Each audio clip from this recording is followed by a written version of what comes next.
Hi,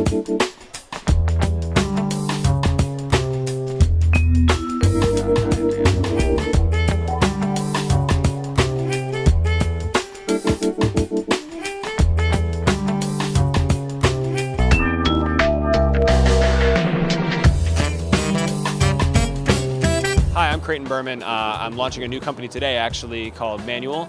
And it's essentially a housewares brand that's at the intersection of slow food and design. And I'm Bruce Tharp. I'm half of Materious with my wife, Stephanie Tharp. And we have a company where we do wholesale, retail, and licensing of domestic products, mostly furniture furnishings. So yeah, the design debut is a relatively new, I think it's maybe third year.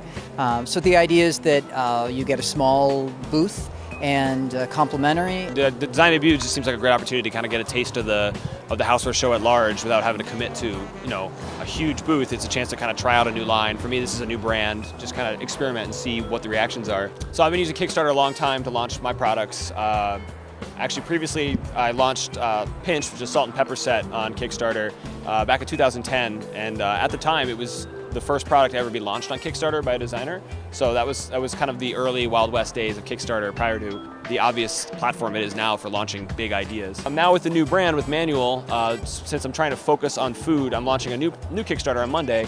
It's called Manual Coffee Maker. I actually launched it last year during ICFF at Wanted Design. Simply put, it's kind of taking the act of manual pour-over coffee, so the slow way to make coffee that you can really highlight all the essence that's in some of the high-quality beans that are available today, and turning that into a low-tech appliance. Something sculptural and beautiful that you'd leave on your kitchen counter or at work, and then you're just brewing a cup for yourself and sort of slowing down and enjoying that moment. Yeah, and we've had two Kickstarter projects. The first one was, I think it ended in May of 2012. It was with Cubby. And it was a project that without Kickstarter wouldn't have happened. It's actually great because the Kickstarter allowed us to afford domestic manufacturing, so it's made in the USA, locally in Chicago, 100% recycled plastic, the packaging, 100% wind energy went in the packaging. So Kickstarter enabled us, starting out with that cash flow to create the project the way that we wanted to in a sort of ecologically minded way.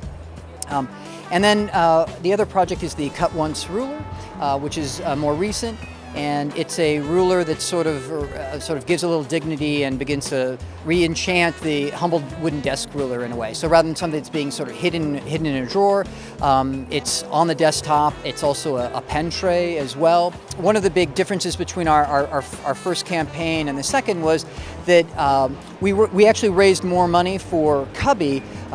But the tooling was very, very expensive. So, after it was all said and done, we were sort of at net zero. Now we're ready to launch the business, but we decided with the rulers that we're going to do something that didn't have that initial upfront heavy tooling cost, where we could actually end the campaign a little bit ahead of the game. I think it's actually a really interesting point. I mean, so many people look at Kickstarter now and see it as a way to I'm going to launch my business, I'm going to make a lot of money, and it's just like a way to get going. But I think the reality is, in the heart of what Kickstarter is, it's about kickstarting a project that wouldn't move if you didn't have it. And I love framing it in that way, especially for designers, because don't go in thinking it's going to be a cash grab. Go in thinking this is what the impetus for you getting what you want to get out in the world.